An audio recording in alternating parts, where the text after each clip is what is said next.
Hi friends, astronauts స్పేస్లో మల విసర్జన ఎలా చేస్తారు, మూత్రం ఎలా పోస్తారు, ఆ మలాన్ని ఎలా సేకరిస్తారు, మూత్రాన్ని ఎలా సేకరిస్తారు, ఆ విషయాలు మనం క్రితం వీడియోలో మాట్లాడుకున్నాం. ఆ వీడియోలో నేను మాట్లాడేటప్పుడు చెప్పాను, అంతరిక్షంలో సాలిడ్ వేస్ట్ అంటే మానవ మలాన్ని సేకరించిన తర్వాత దాన్ని ఏం చేయాలి అన్న ప్రశ్న వస్తుంది. అంటే వేస్ట్ మేనేజ్మెంట్ ఇన్ స్పేస్, అంతరిక్షంలో మలం యొక్క నిర్వహణ ఏంటి అంటే రెండు రకాలుగా మలాన్ని ఎట్లా హ్యాండిల్ చేయాలి, ఎట్లా దాన్ని నిర్వహించాలి అన్నది ఆలోచిస్తారు. ఒకటి భూమి మీదకి తిరిగి తీసుకురావడం, రెండోది అంతరిక్షంలోనే కాల్చేయడం. ఎలా కాలుస్తారు ఇది ప్రశ్న. భూమి మీదకి తీసుకురావాలి అంటే ఏంటండి, వాటిని బ్యాగుల్లో భద్రపరిచి అది కూడా బయోడిగ్రేడబుల్ బ్యాగ్స్ ఉంటాయి, దుర్వాసన రాకుండా ఎయిర్ ఫిల్టర్స్ ఉంటాయి. ఆ టెక్నాలజీ గాని మొత్తం వాడతారు. మొత్తం బ్యాగ్స్ లోపల స్టోర్ చేసి అవన్నీ అదే స్పేస్ షిప్ లోపల ఒక చోట భద్రపరుస్తారు. నెక్స్ట్ మళ్ళీ వీళ్ళు భూమి మీదకి వచ్చేటప్పుడు వాటన్నింటినీ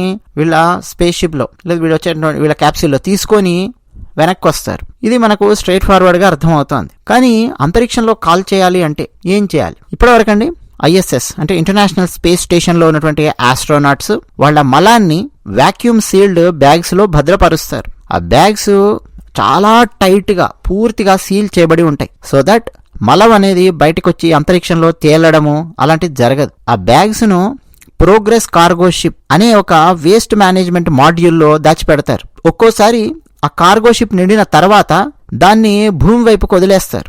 అది భూమి యొక్క వాతావరణంలో ప్రవేశించినప్పుడు అంటే ఒక రకంగా రీఎంట్రీ అని చెప్పుకోవాలి, వచ్చినప్పుడు అత్యంత వేడి 1600 డిగ్రీ సెల్సియస్ ఉంటుందండి. భూ వాతావరణంలోకి ప్రవేశించినప్పుడు 1600 డిగ్రీ సెల్సియస్ వేడి వల్ల అది పూర్తిగా దహనం అయిపోతుంది. ఈ విధానం వల్ల భూమి మీద పడకుండా ఎక్కువ ఎత్తులోనే వ్యర్థాలను కాల్చిపారేస్తుంది, వాతావరణమే కాల్చిపారేస్తుంది వాటిని. ఇక నెక్స్ట్ భవిష్యత్తులో కొత్త టెక్నాలజీస్ ప్రవేశపెడుతూ ఉన్నారు. నాసా కొత్త టెక్నాలజీస్ ను డెవలప్ చేస్తోంది. వాటిలో 2 టెక్నాలజీస్ ఉన్నాయి. ఒకటి ప్లాస్మా గ్యాసిఫికేషన్ అనే ఒక టెక్నిక్, రెండోది మైక్రోబియల్ బయోరియాక్టర్స్ అని చెప్పి రెండోది అనమాట.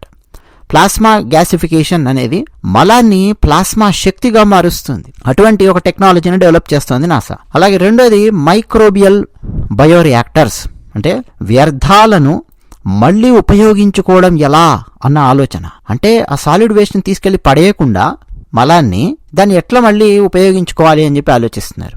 దానికోసం అని చెప్పి కొన్ని రకాల జీవక్రిములు మైక్రోబ్స్ వాటిని ఉపయోగించి దాన్ని ఎట్లా మళ్ళా ఉపయోగించాలి అన్నది ఆలోచిస్తూ ఆ డైరెక్షన్లో దాన్ని డెవలప్ చేస్తూ ఉన్నారు. ఓకే, సో సింపుల్ గా చెప్పాలి అనంటే మలాన్ని అంతరిక్షంలో ఉన్నటువంటి ఆ స్పేస్ షిప్ లో సీల్డ్ బ్యాగ్స్ లో వాక్యూమ్ టైట్ సీల్డ్ బ్యాగ్స్ లో నిల్వ చేస్తారు. అలాగే ప్రోగ్రెస్ కార్గో షిప్ లాంటి ఒక భాగం ఉంటుంది, అంటే వ్యర్థ పదార్థాలను పంపించే ఒక నౌక అని చెప్పి అనుకోండి.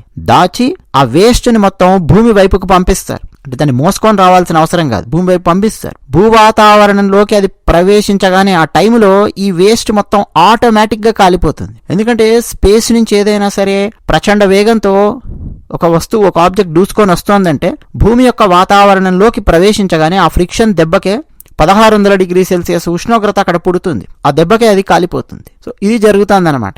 సో భవిష్యత్తులో మరిన్ని కొత్త కొత్త టెక్నాలజీస్ ఉపయోగించి వ్యర్థాలను మరింత ఉపయోగకరంగా మార్చే ప్రయత్నాలు అయితే జరుగుతూ ఉన్నాయి.